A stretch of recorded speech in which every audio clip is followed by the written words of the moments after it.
अरे तेरी बहू अब तक सो रही है और तू रसोई में नाश्ता बना रही है? क्या सरोज, तूने तो अपने को घर की मालकिन से ना नौकरानी बना लिया। सरोज की पड़ोसिन सुबह सुबह चीनी लेने आई और सरोज को काम करता देख सहानुभूति दिखाकर चली गई। उसके जाने के बाद सरोज फिर से अपने काम में लग गई, पर मन में कहीं पड़ोसिन की बात खटकने लगी। वो सोचने लगी कि पिछले 30 साल से यही तो कर रही है।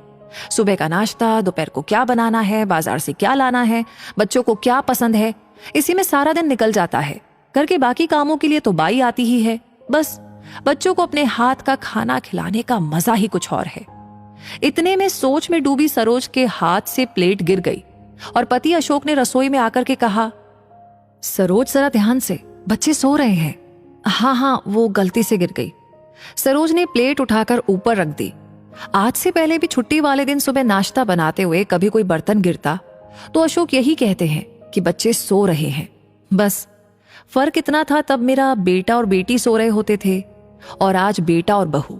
एक दिन रविवार का दिन था, इसलिए बच्चे देर तक सो रहे थे, वरना रोज तो 8 बजे तक ऑफिस के लिए निकल जाते हैं। तुम इतनी सुबह सुबह रसोई में क्या कर रही हो? अशोक ने रसोई में आकर सरोज से पूछा। सरोज बोली, कुछ नहीं जी, आज रविवार है ना, तो अमन और शिखा की छुट्टी है, सोचा कुछ अच्छा सा नाश्ता बना दूं, बस उसी की तैयारी कर रही हूँ। अशोक जी बोले, ओह अच्छा, फिर तो ठीक है। सुनो, मेरे लिए चाय बना दो, मैं अखबार पढ़ रहा हूँ बाहर बालकनी में। अशोक जी को चाय देकर सरोज फिर से रसोई में लग गई। समय 10:30 बज रहे थे। तभी अमन जागा और चाय लेने रसोई में आया। माँ, 2 कप चाय बना दो। शिखा भी उठ गई है, बाथरूम गई है, और हाँ माँ, जल्दी तैयार हो जाओ, हम सब फिल्म देखने जा रहे हैं। सरोज ने पूछना चाहा कि चाय लेने शिखा क्यों नहीं आई और फिल्म का प्रोग्राम कब बना, लेकिन ये सब पूछने से पहले अमन अपने कमरे में जा चुका था। अरे वाह, फिल्म, मजा आ गया। आज की छुट्टी का तो अच्छा इस्तेमाल हो जाएगा सरोज। मैं तो चला नहाने, तुम ना मेरी वो नीली वाली कमीज जरा इस्त्री कर देना। अशोक फिल्म की बात सुनकर खुश हो गए और गुनगुनाते हुए नहाने चले गए। सरोज जी अभी भी रसोई में ही थी कि शिखा आ गई। अरे मम्मी, आप अभी तक यहाँ पर है? 12 बजे का शो है, चलिए जल्दी से तैयार हो जाइए, चाय मैं बनाती हूँ। मम्मी, आप वो गुलाबी साड़ी पहनना, वो रंग आप पर बहुत अच्छा लगता है। अमन भी अब तक रसोई में आ गया था। शिखा, ये फिल्म का प्रोग्राम कब बना? मैंने नाश्ते की सारी तैयारी कर रखी थी, सरोज जी अपनी बहू से बोली। बात पूरी होने से पहले ही शिखा की जगह अमन बोल पड़ा। मम्मी, रात को शिखा ने प्रोग्राम बनाया और फिर इंटरनेट पर ही बुकिंग भी कर ली। अब प्लीज जल्दी चलो ना मम्मी, नाश्ता हम कर लेंगे। अमन ने माँ का हाथ प्यार से पकड़ा और कमरे तक ले आया। बचपन से ही माँ अमन को कभी किसी बात के लिए मना नहीं कर पाती थी। यहाँ तक कि जब उसने शिखा को पसंद किया तब भी मर्जी न होते हुए भी सरोज जी ने हाँ कही थी, ताकि अमन खुश रह सके। अमन जितना चुलबुला और बातूनी था, शिखा उतनी ही शांत थी। सरोज जी को शादी के कुछ ही दिनों में महसूस होने लगा कि शिखा अमन के अधिकतर फैसले खुद लेती थी, चाहे वो किसी के घर डिनर का हो या कहीं घूमने जाने का। फिल्म देखने गए परिवार के चारों सदस्यों ने बहुत मजा किया। फिल्म ठीक थी, पर रात को किसी ने खाना नहीं खाया और सरोज जी को सारा नाश्ता अगले दिन काम वाली को देना पड़ा। सरोज की मेहनत खराब हुई और उन्हें बहुत दुख हुआ। कुछ दिन बाद सरोज जी की पड़ोस की सहेली माधुरी के पोते का मुंडन था। तभी सरोज ने सोचा कि मैं ही चली जाती हूँ। सरोज ने अशोक को फोन करके बता दिया कि घर पर ताला लगा हुआ है और मैं पड़ोस में जा रही हूँ। बच्चे तो रात को लेट ही आते हैं, इसलिए उन्हें बताने की जरूरत नहीं। कुछ ही देर के बाद सरोज के फोन पर शिखा का फोन आया। मम्मी, आप कहाँ हैं? घर पर ताला लगा है, मैं आज जल्दी आ गई। सरोज जी ने जवाब दिया, शिखा तुम रुको, मैं आती हूँ। सरोज जी घर पहुंची तो देखा कि शिखा बुखार से तप रही थी। सरोज जी ने जल्दी से ताला खोला और उसे उसके कमरे में लिटा दिया। बुखार बहुत तेज था तो सरोज ने बर्फ की पट्टियां उसके माथे पर रख दी। थोड़ी देर के बाद शिखा दवा खाकर सो गई। इतने में दरवाजे की घंटी बजी। जिसका फंक्शन सरोज जी अधूरा छोड़कर आई थी, वो सरोज जी को पर्स लौटाने आई थी, जो कि वो जल्दबाजी में उसके घर पर भूल आई थी। क्या हुआ सरोज, अब जल्दी से निकल आई? माधुरी जी ने सरोज दीदी कहती थी। उसने सरोज से पूछा तो सरोज ने कहा कि बस दीदी, बहू घर आ गई थी, थोड़ी तबीयत ठीक नहीं थी उसकी। क्या बात है सरोज, तू भी कमाल करती है। बहू घर जल्दी आ गई तो तू सब कुछ बीच में छोड़कर ही चली आई। अरे उसे कह देती कि 2 घर छोड़कर के माधुरी के घर में हूँ, आकर के चाबी ले जा। सरोज, तेरी बहू को आए अभी सिर्फ 2 महीने ही हुए हैं और तूने तो उसे सिर पर बिठा लिया है। मुझे देख, 3 बहुएं हैं, उनकी मजाल है कि कोई मुझे कुछ कह दे। सिर से पल्ला तक खिसकने नहीं देती मैं। पर तू भी क्या करेगी, बेटी की पसंद है, सिर पर तो बिठानी पड़ेगी। माधुरी दीदी न जाने सरोज को कौन सा ज्ञान बांट कर चली गई, पर उनके जाते ही सरोज सोच में पड़ गई। कि माधुरी दीदी ने जो कहा वो ठीक था। हर लड़की को शादी के बाद घर की जिम्मेदारियां भी समझनी होती है। ये क्या बात हुई? मुझे क्या समझ रखा है शिखा ने?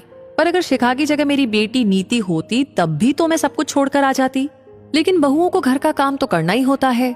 शिखा के ठीक होते ही मैं उससे कहूंगी कि सुबह मेरे साथ रसोई में मदद करे, पर वो तो सुबह जल्दी जाती है और रात को देर से आती है और मैं सारा दिन घर पर होती हूँ।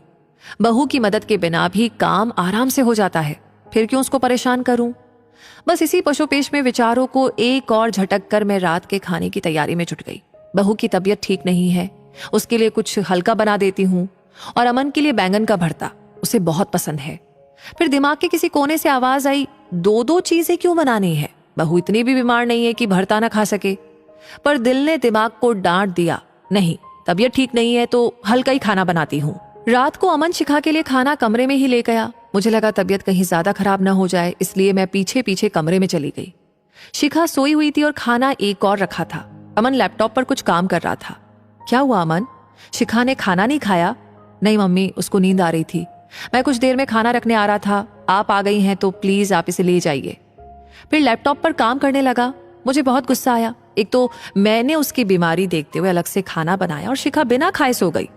श्रीमती शर्मा ठीक ही कहती है, मैं कुछ ना ज्यादा ही कर रही हूँ। मुझे शिखा की लगाम खींचनी ही पड़ेगी, वरना मेरी कद्र इस घर में खत्म हो जाएगी। अगले दिन मैं रसोई में थी, तभी शिखा तैयार होकर ऑफिस के लिए निकलने लगी। मम्मी, मैं ऑफिस जा रही हूँ। शिखा, तुम्हारी तो तबीयत ठीक नहीं है, ऑफिस क्यों जा रही हो? मैंने पूछा। मम्मी, बहुत जरूरी मीटिंग है, टाल नहीं सकती। कल भी जल्दी आ गई थी तो काम अधूरा होगा। अपनी बात खत्म किए बिना ही शिखा ऑफिस चली गई। मुझे बहुत गुस्सा आया कि कैसी लड़की है, अपने आगे किसी को कुछ समझती ही नहीं।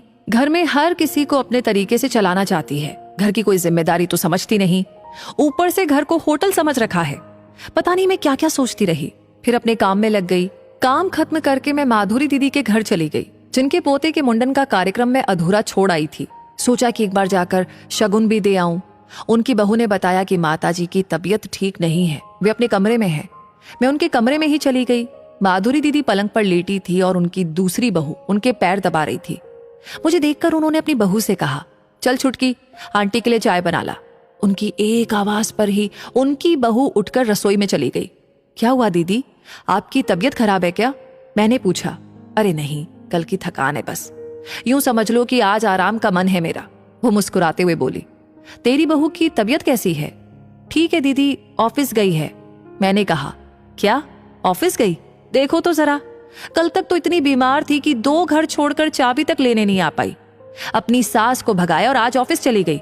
सब ना तेरी गलती है सरोज, तूने उसे बहुत ढील दे रखी है। अरे देख मेरी बहुओं को, मजाल है कि आवाज निकल जाए इनकी मेरे सामने। इतने में छोटी बहू चाय पकोड़े रख गई। माधुरी दीदी ने बात आगे शुरू की। देख सरोज, मैंने दुनिया देखी है, इन बहुओं को सिर पर बैठाएगी तो पछताएगी एक दिन, तेरे बेटे को तुझसे दूर कर देगी। तब से वे बोली जा रही थी और मैं मूक श्रोता बनकर के उनकी सारी बातें सुनी जा रही थी। दर्द से सिर फटने लगा। वे बोले जा रही थी, सरोज, मेरी बहन भी तेरी तरह ही बड़ी सीधी है। आज देख उसको, बहुओं ने पूरा घर अपने हाथ में ले लिया। उन्होंने चाय पीनी शुरू कर दी। मुझे कुछ अजीब सा लगने लगा, सिर बहुत भारी हो गया। मैंने जैसे ही कप उठाया वो छलक कर मेरे कपड़ों पर गिर गया। अरे सरोज, आराम से जा, जल्दी से पानी से धो ले, वरना निशान पड़ जाएगा। दीदी के कहने पर मैं खुद को संभाल कर बाथरूम की ओर चल पड़ी। बाथरूम की दीवार रसोई के एकदम साथ थी। बाथरूम में खड़े हुए मुझे रसोई में काम कर रही दीदी की बहुओं की आवाजें साफ साफ सुनाई दे रही थी। देखा बुढ़िया को, कल सारा वक्त पसर के बैठी थी और फिर भी थक गई। ये आवाज शायद छोटी बहू की थी, और नहीं तो क्या। पता नहीं कब ये बुढ़िया हमारा पीछा छोड़ेगी। पूरे घर पर कब्जा करके बैठी है। जल्दी से ये मरे और हमारे घर का बंटवारा हो। हाँ दीदी, आपके देवर भी यही कहते हैं, कम से कम अपनी मर्जी से तो जी पाएंगे। इसके रहते तो हम खुल करके सांस तक नहीं ले सकते। चल धीरे बोल और काम खत्म कर। अगर इस बुढ़िया ने सुन लिया तो बस। दोनों दबी आवाज में हंस दी। उन दोनों की बातें सुनकर मुझे मानो एक धक्का सा लगा। ये कैसी सोच थी उन दोनों की अपनी सास के लिए? पर ठीक ही थी, दीदी ने कभी इन दोनों को अपने परिवार का हिस्सा नहीं माना। हाय, मैं भी तो यही करने की सोच रही थी। घर पर अपना ऐसा भी क्या कब्जा करके रखना कि सामने वाला तुम्हारे मरने का इंतजार करता रहे। अगर मैं दीदी की बातों में आकर के शिखा को बंधन में रखने की कोशिश करती तो घर की शांति ही खत्म हो जाती। और कहीं शिखा भी तो मेरे लिए ऐसा ही नहीं सोचने लगती? ना ना ना, बिल्कुल नहीं। शिखा तो बहुत समझदार है। क्या हुआ सरोज, दाग गया या नहीं? बाहर से दीदी की आवाज ने मुझे विचारों से बाहर निकाल दिया। मैंने तुरंत बाहर आकर कहा, हाँ दीदी, सब दाग निकल गए। मैंने मन में सोचा, साड़ी के भी और मन के भी। मैंने तुरंत घर आकर शिखा को फोन किया, उसका हालचाल पूछा और उससे जल्दी घर आकर आराम करने को कहा। फिर मैं रसोई में चली गई रात का खाना बनाने। आज शिखा के लिए अलग से खाना बनाते हुए मैंने एक बार भी नहीं सोचा। ऐसा लगा मानो कि अपनी बेटी की बीमारी से परेशान एक माँ उसके ऑफिस से घर आने का इंतजार कर रही हो ताकि वो घर आकर आराम कर सके। ये कहानी आपको कैसी लगी? इस कहानी के बारे में आपके क्या विचार हैं? हमें कमेंट्स में शेयर करके जरूर बताएं।